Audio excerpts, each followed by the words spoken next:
Bien, entonces en este segmento vamos a estar continuando con Lucas y yo voy a estar mostrándoles un mapa porque este es uno de los evangelios que narra un periodo histórico más amplio.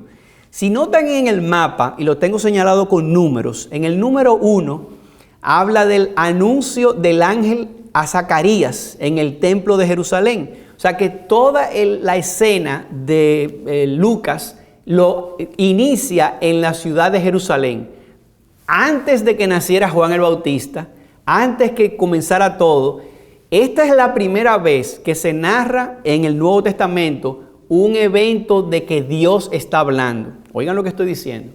Desde el tiempo de Malaquías no había ninguna señal de Dios. Había un silencio que se conoce como el periodo intertestamentario entre el Antiguo Testamento, que cerró el canon con Malaquías, y el Nuevo Testamento. Lo primero que pasó, la primera vez que Dios envió un mensaje a los hombres, fue cuando envió a su ángel a hablar con Zacarías, diciéndole, vendrá el rey prometido, vendrá tu hijo, un hijo tuyo, Juan, a ser el anunciador, el proclamador, el allanador del camino, y llamará su nombre Juan.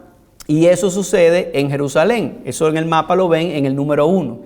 Pero luego viene el anuncio del ángel Gabriel a María en Nazaret. O sea, fíjense el mapa de nuevo. Uno va leyendo la Biblia y no se da cuenta de que las cosas van pasando en diferentes lugares. O sea, en Jerusalén el anuncio a Zacarías. En el número 2, al norte, en Galilea, vemos el anuncio de Gabriel a María en Nazaret y su posterior visita a Elizabeth. Luego entonces, en tercer lugar, vemos el nacimiento de Juan, que nació en Judá. Luego, en el número 4, ahí mismo, José y María van a Belén a ser empadronados por el censo. De nuevo, fíjense lo que está pasando. ¿Dónde vivía José y María? En Nazaret. ¿Y dónde estaba Nazaret? Estaba en la región del norte, en Galilea. Entonces, cuando dice que José y María tenían que venir a Belén para ser empadronados, para el censo que iba a ocurrir, que ellos tenían que, porque eran de la casa de David.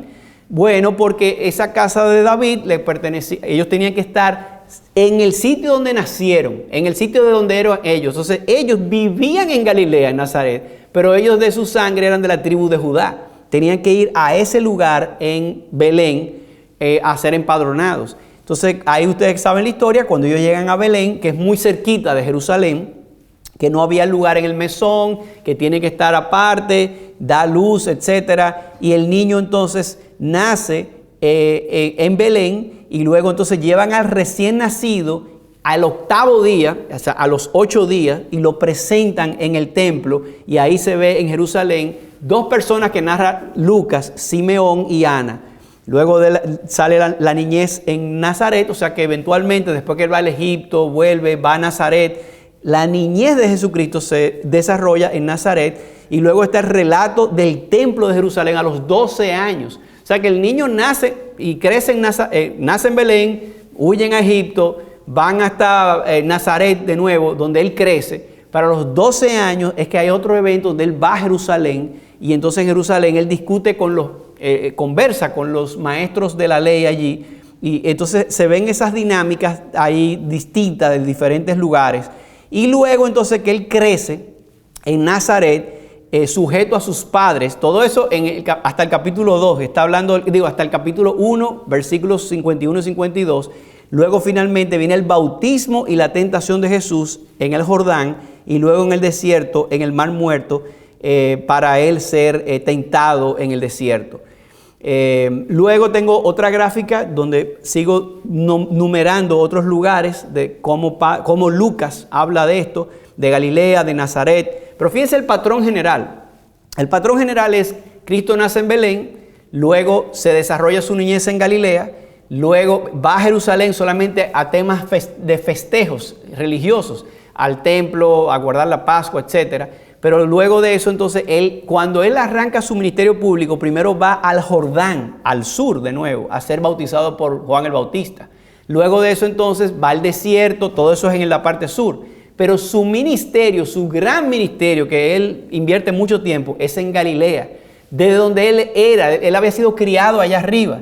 Y en una sinagoga allá, lo vamos a ver en un momento, en Lucas capítulo 4, es donde le toca a él, ya un hombre de 30 años y pico, que le dicen, lee el rollo. Cuando él abre el rollo de Isaías, él dice, eso que está aquí se cumplió, yo soy la persona que va a venir. Dice que en su propia nación, en su propio pueblo, no creían en él. Y lo iban a maltratar, lo iban a apedrear por haber él dicho que se estaba cumpliendo la escritura en él. Entonces él invierte ese tiempo allá arriba en Galilea. Finalmente, claro, de nuevo, entre en medio de todo, él tenía que bajar a la fiesta. Las Pascuas se celebraban en el sur, en Jerusalén. Pero mientras él desarrolla ese ministerio, hasta que al final de su carrera ministerial, él baja para terminar la labor en Jerusalén. Y entra la entrada triunfal en Jerusalén, es una semana solamente, y ahí entonces muere en la cruz en Jerusalén, crucificado. Es como se hace. Bien. De nuevo, vamos a hacer entonces un resumen del libro de Lucas. Tenemos el prefacio y en el prefacio podemos ver varias cosas interesantes. Noten en el prefacio cómo en el capítulo 1, versículos 1 al 4, parece que existían diversos escritos que contenían información sobre los relatos referentes a Jesucristo. Miren lo que dice de nuevo. Puesto que ya muchos, Lucas 1:1, han tratado de poner en orden la historia de las cosas que entre nosotros han sido ciertísimas. Es decir, que ya existían diversos escritos, parciales, incompletos, pero existían. Entonces, ahora Lucas quería hacer un arreglo sistemático, completo. Y habían testigos vivos que presenciaron estas cosas. Dice el versículo 2, tal como nos los enseñaron los que desde el principio lo vieron con sus ojos y fueron ministros de la palabra, dice él, me ha parecido también a mí, después de haber investigado con diligencia todas estas cosas desde su origen, escribírtelas por orden, oh excelentísimo Teófilo. O sea que ahí se ve que él quería poner esto en orden, que él tenía un destinatario, etc. Eso es el prefacio. Luego, desde el versículo 5 en adelante, la preparación de la venida del Salvador. Fíjense el orden, fíjense el patrón. Lo vimos en Mateo, lo vimos en Marcos, lo estamos viendo en Lucas. Hay un patrón donde hay una preparación del advenimiento de Jesucristo. Lo tenía Mateo, lo tenía Marcos y ahora lo vemos en Lucas. Y hay un material exclusivo aquí de Lucas, omitido en otros evangelios. Por ejemplo, el nacimiento, la niñez de Juan y la niñez de Jesús, detallado por Lucas. La presentación del Salvador en el capítulo 3, cuando Juan el Bautista dice, este es el Cordero de Dios. La genealogía, interesante, la genealogía que presenta en el capítulo 3, desde Adán, donde se ve la genealogía por parte de María, su madre.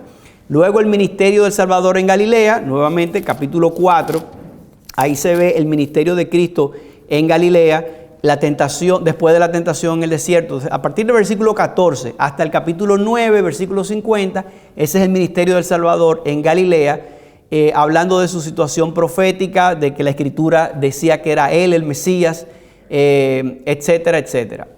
Bien, entonces luego de eso viene la misión del Salvador, del capítulo 9 al 19. Es ese viaje que Él tuvo a Jerusalén. Y hay mucho material exclusivo de Lucas, muchas parábolas que lo vamos a mencionar ahora y material inédito, es decir, que nunca se había publicado hasta que Lucas lo publica.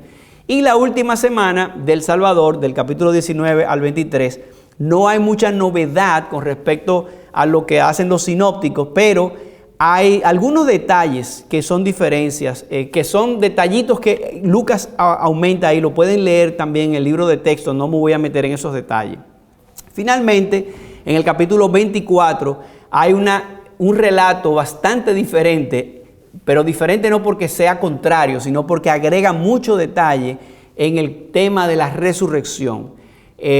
Aparición de Jesús, el camino a Emaús, o sea, después que resucita, dice que camino a Emaús habían unos discípulos que estaban caminando y que Él se les aparece y Él les dice que parece que le vela el entendimiento a estos dos discípulos que iban camino a Emaús, y cuando ellos están caminando, es un trecho de algunos kilómetros, no es tan largo, de Jerusalén a Emaús, pero cuando Cristo se le aparece a ellos, ellos no lo conocieron, y le dice, ¿qué pláticas son las que ustedes están hablando? Entonces tú eres un extranjero, tú no conoces lo que está pasando. Dice, pero ¿qué pasó? Que nosotros creíamos que el Mesías había venido y resulta que lo mataron. Y aunque hay unas mujeres que dicen que no vieron el cuerpo en la tumba, o sea que no se sabe ahora ni dónde está el cuerpo. Y entonces ahí le dice, oh insensatos y tardos de corazón para creer todo lo que los profetas le habían dicho.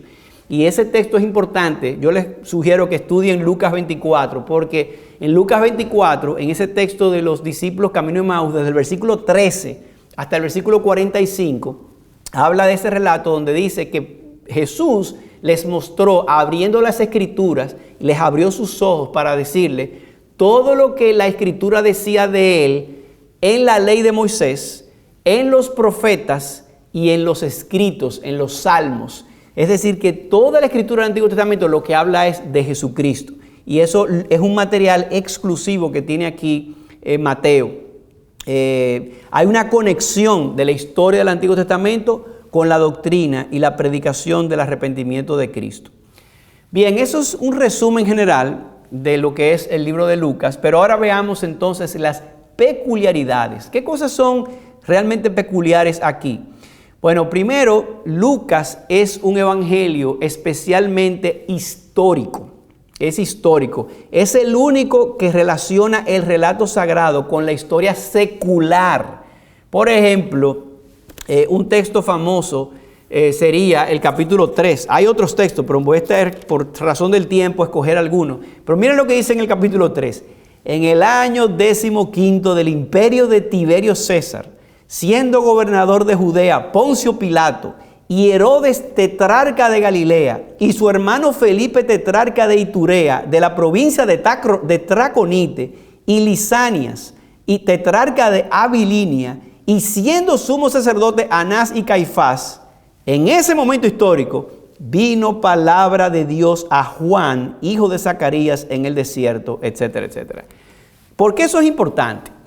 Porque ese tipo de detalles es lo que divide, lo que separa las fábulas, las mitologías, las leyendas, los libros apócrifos que nunca han sido aceptados en la Biblia como inspirados, de lo que es la palabra de Dios inspirada.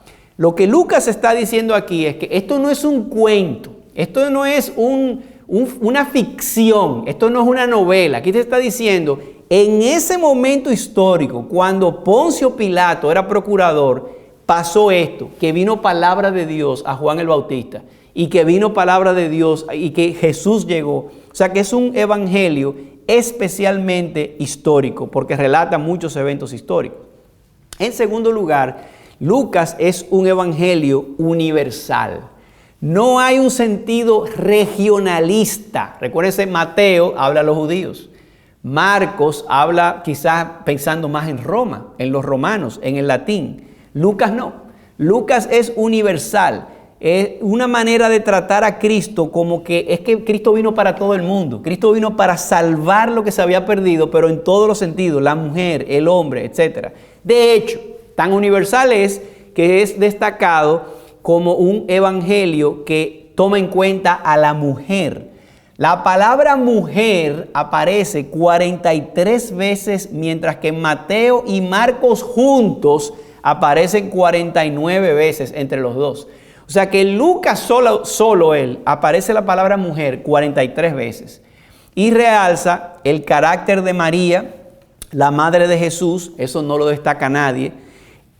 Realza a Elizabeth, la madre de Juan el Bautista, o a Ana, la profetisa, o el grupo de mujeres, interesante, que viajaban con los discípulos. Uno a veces se imagina en la historia que los discípulos de Cristo andaban con él, los 12 ahí con él, para arriba y para abajo, como uno dice, para arriba y para abajo.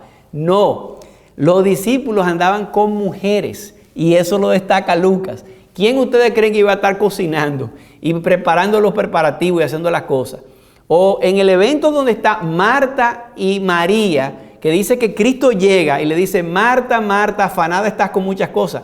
Porque no fue que llegó Jesús solito a la casa de Marta y María y se sentó ahí y Marta se alarmó. Ay, pero ¿qué le brindo al Señor? Déjame ver qué le preparo.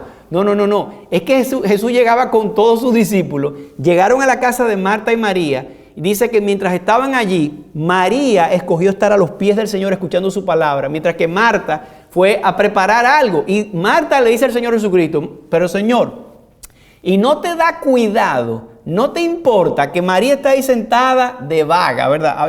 Oyendo lo que tú estás diciendo, mientras que yo estoy aquí preparando alimento para ustedes y estoy aquí en la cocina yo sola. Y ahí Cristo le dice, Marta, Marta, afanada y turbada está, pero María ha escogido la mejor parte y la cual no le será quitada. Entonces, ¿qué vemos ahí? Muchas cosas, como una mujer hablándole a Señor Jesucristo y diciéndole, no te da cuidado. Miren la confianza y miren cómo Cristo tiernamente le responde, cómo la trata como un vaso frágil. Son muchos elementos ahí, como el evangelio de la mujer.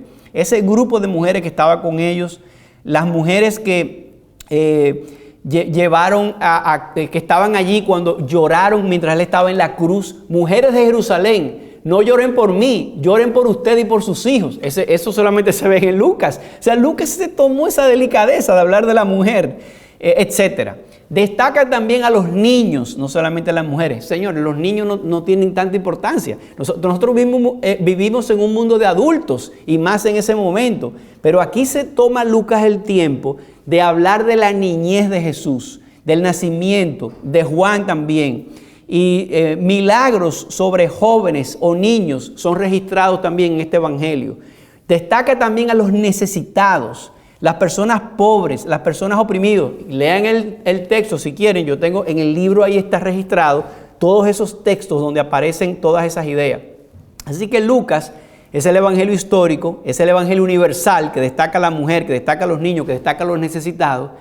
Pero también Lucas es un evangelio doctrinal. Hay un énfasis en la doctrina, en la enseñanza. Aunque no discute en sí la teología de una manera sistemática, el vocabulario que utiliza Lucas es altamente teológico y muy interesado en él. Por ejemplo, se presenta la persona de Cristo en su deidad y su humanidad, reconocida por los ángeles, reconocida por los demonios, reconocida por el Padre.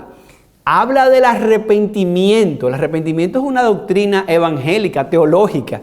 Y dice que en un evento en Lucas capítulo 13, que se cayó una torre, que pasó algo, y Cristo le dice a ellos, ¿ustedes creen que esa gente que se murieron son más malos que ustedes? No, os digo que si no os arrepentís, todos pereceréis igualmente. Y se lo repite varias veces, hablando del arrepentimiento. O la doctrina de la salvación, es una enseñanza muy prominente en sus parábolas. El significado, por ejemplo, en el capítulo 15, cuando habla del hijo pródigo, el hijo que se fue, hablando de la salvación. Y en ese sentido, la palabra justificación, también que se encuentra mucho en los escritos de Pablo, yo pienso que Lucas es el único que la destaca. ¿Recuerdan ese evento en Lucas 18, donde él habla de una parábola de un hombre que dice que fue al templo, un judío, una persona importante, y dice que fue, y él oraba consigo mismo diciendo, Señor, te doy gracias, porque yo no soy como los otros hombres, avaros, adúlteros. Yo ayuno 2 veces a la semana, doy diezmo de todo lo que yo gano. Y yo no soy como ese publicano. El publicano era un recaudador de impuestos.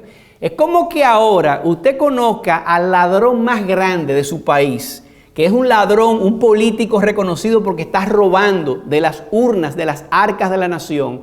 Y ese ladrón va a la iglesia suya y usted piensa, pero Dios no puede estar oyendo a ese hombre, porque yo sí, yo ayuno, yo ofrendo, yo hago eso. Y entonces dice Cristo, no, el que estaba ladrón, publicano, que estaba allí, que estaba dándose golpe en el pecho diciendo, Señor, sé propicio a mí, el pecador. Dice Cristo, os digo que ciertamente ese ladrón, ese publicano que estaba arrepentido, se fue justificado antes que el otro que estaba orando consigo mismo, diciendo, Señor, gracias porque yo soy tan bueno. Y eso es una doctrina muy importante y la relata Lucas, no lo relatan los otros. O la doctrina del Espíritu Santo. Lucas menciona al Espíritu más que Mateo y Marcos juntos. En todo, Lucas dice que el Espíritu estaba con Juan el Bautista, que estuvo con María, que estuvo con Elizabeth, con Zacarías, con Simeón, con el Señor Jesucristo. Lucas habla de que Jesucristo vivió una vida en el Espíritu, en todo lugar. Él le hace un énfasis en eso. Bien, hay muchos pasajes famosos en Lucas, porque imagínense, hay mucho material en Lucas que no está en los otros lugares, porque él hizo su investigación. Pero entre ellos podemos mencionar algunas cosas curiosas e interesantes. Por ejemplo, cuando se hizo la visita de Elizabeth, hubo una canción donde María, es una poesía. O sea, Lucas incluye poesía en su relato. Y es una poesía conocida como el Magnificat, porque ese nombre se le dio porque estaba en latín. Por ejemplo, en Lucas 1:39 dice, cuando María visita a Elizabeth, en aquellos días, levantándose María, fue deprisa a la montaña, a una ciudad de Judá, y entró en la casa de Zacarías y saludó a Elizabeth, y aconteció que cuando oyó Elizabeth la salutación de María, la criatura saltó en su vientre y Elizabeth fue llena del Espíritu Santo y exclamó a gran voz y dijo, bendita tú entre las mujeres y bendito el fruto de tu vientre. ¿Por qué se me concede esto a mí, que la madre de mi Señor venga a mí? Entonces dice que bienaventurada la que creyó, pero dice que María dijo entonces, engrandece mi alma al Señor y mi espíritu se regocija en Dios mi Salvador. Esa palabra aquí, engrandece, en latín es Magnificat, y por eso se llama la canción de el Magnificat de María. Es cuando dice, engrandece mi alma al Señor, es como si ella estuviera cantando. Eso es una poesía en griego. Hay otro pasaje más adelante, en el versículo 57, que dice que cuando Juan el Bautista nace, cuando a Elizabeth se le cumplió el tiempo de su alumbramiento, dio a luz un hijo. Y cuando oyeron los vecinos y parientes que Dios había engrandecido a ella con misericordia, se regocijaron con ella. Y entonces ahí hablan con Zacarías, y ahí cuando Zacarías le dice, ¿cómo se va a llamar? Entonces le dice, no, se va a llamar Juan. Y Zacarías en ese momento estaba mudo, porque cuando se le dio la noticia, él no había creído. Dice, ¿cómo va a ser que yo tenga un hijo a esta altura de juego? Y entonces dice que él quedó mudo hasta el momento cuando nació el niño. Y cuando le dijeron, ¿cómo se va a llamar el niño? Lo tuvo que escribir. Se llamará Juan, porque eso fue lo que el ángel le había dicho. Y en ese momento, dice el texto, que cuando él dijo eso, él comenzó a hablar y a cantar. Y dice que Zacarías, su padre, fue lleno del Espíritu Santo y profetizó diciendo, bendito el Señor Dios de Israel, que ha visitado y redimido a su pueblo, y nos levantó un Salvador, etcétera, etcétera. Bueno, la palabra ahí, bendito, es benedictus. Entonces, eso también es una poesía y se conoce como el benedictus de Juan, de Zacarías, el papá de Juan. Pero hay otro más. En el capítulo 2, versículo 29, dice que cuando llevaron al niño Jesús al templo a ser circuncidado, había una persona vieja, anciano allí, que se llamaba Simeón. Y cuando él vio al niño, el Espíritu le reveló, mira, ese niño que tú ves ahí, ese va a ser el Mesías. Ese va a ser el que va a morir por tu pecado. Y cuando el hombre lo vio, dice él, ahora, Señor, despides a tu siervo en paz, conforme a tu palabra, porque han visto mis ojos tu salvación. O sea, él estaba emocionado. Y eso también es una poesía griega que Lucas escribe aquí de lo que dijo este señor. Entonces, esa poesía se conoce como el nombre en latín, Nunc Dimittis. Y es porque Nunc en latín significa ahora. Dimittis significa dismiss, estamos despedidos. Entonces, nunc dimittis significa, ahora despides a tu siervo en paz. Me voy tranquilo porque ya mis ojos vieron la salvación que tú has mandado. Eso, cuando usted lea la Biblia así de esa manera, usted se emociona y dice, el Señor realmente está hablando aquí. Y eso es lo que Lucas recoge y no lo recogen otras personas. La genealogía de María es otro detalle también que recoge. Y entre todas estas peculiaridades, a mí me sorprende particularmente que él recoge milagros que otros omiten, como cuando resucita al hijo de la viuda de Naín. Oigan, él resucitó, hizo un milagro a gente gentiles, o sea, personas que no eran judíos. o sana a una mujer encorvada desde hacía 18 años, o a un hidrópico en día de reposo, o los 10 leprosos que son limpiados, etcétera, etcétera. Y como si todo eso fuera poco, Lucas narra 19 parábolas que otros omiten. La parábola de los 2 deudores, la del buen samaritano, que todo el mundo le gusta, eso es de Lucas. La parábola de la persona importuna que toca la puerta y dice, necesito algo. Dice, por ser tan importuno, la persona se levanta y le da algo. La parábola del rico insensato, la parábola del siervo vigilante, la del siervo infiel. O sea, son demasiadas. 19 parábolas que no están en otros lugares. Y peculiaridades de pasajes famosos es el rechazo en Nazaret ante la revelación y la misión del Mesías, el pasaje de Marta y María que mencionamos, el pasaje de Jesús con Zaqueo, o el ladrón arrepentido. Oigan, un pasaje tan famoso como ese. O sea, de los 2 ladrones que estaban crucificados, hubo uno que se arrepintió.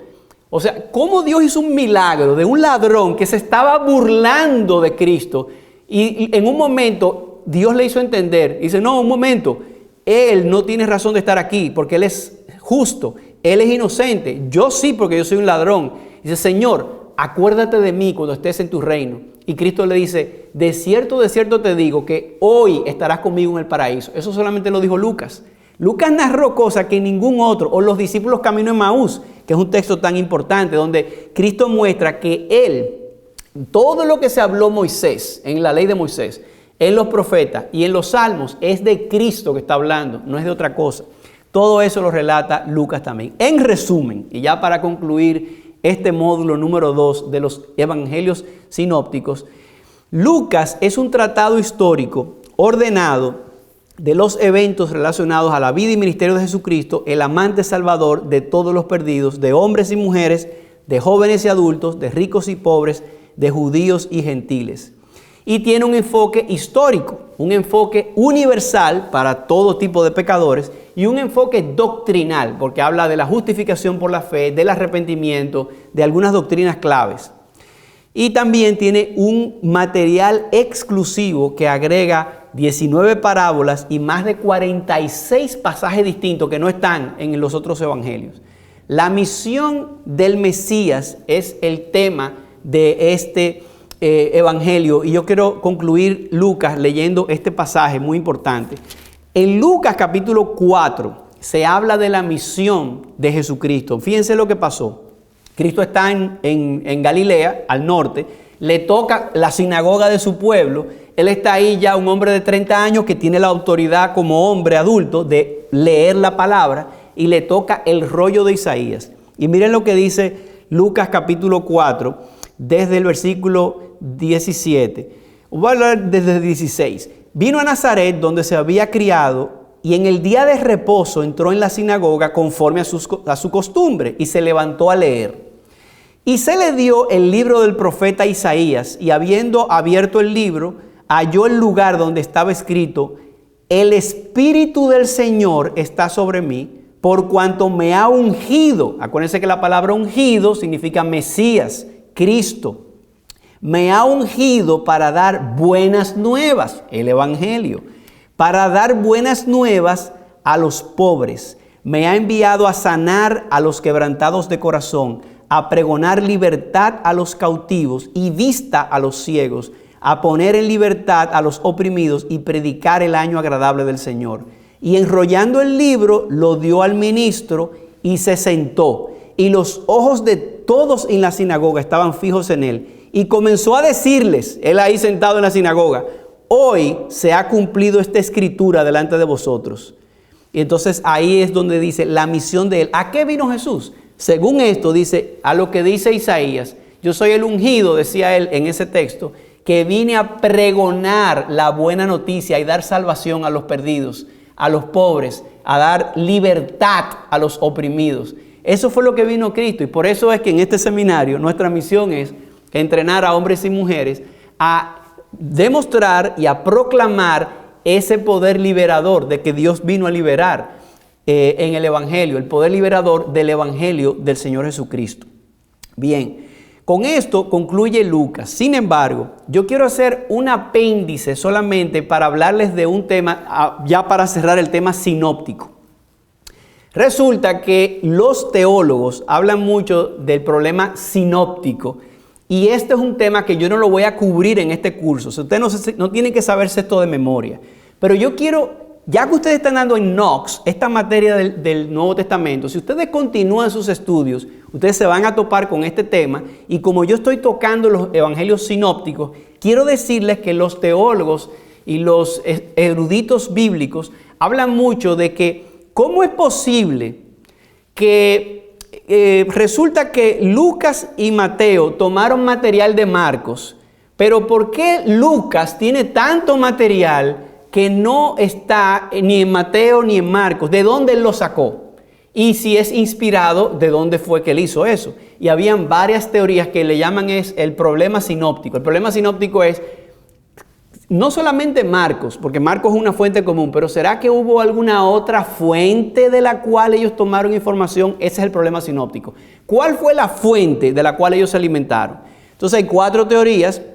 Una, que había un evangelio perdido. Pero ustedes lo pueden ver eso en el libro de síntesis del Nuevo Testamento, en la página 219. Pueden leerlo ahí. Pero básicamente la teoría del evangelio perdido no tiene ninguna evidencia, no creemos en eso. Hay otra teoría de la tradición oral, y era que las personas repetían oralmente las cosas que habían pasado y Lucas pudo tomar esos testigos para llenar esa información. Otra teoría es la tradición escrita gradual, y es que la gente fue gradualmente escribiendo cosas. Y otra, la interdependencia, la hipótesis documentaria.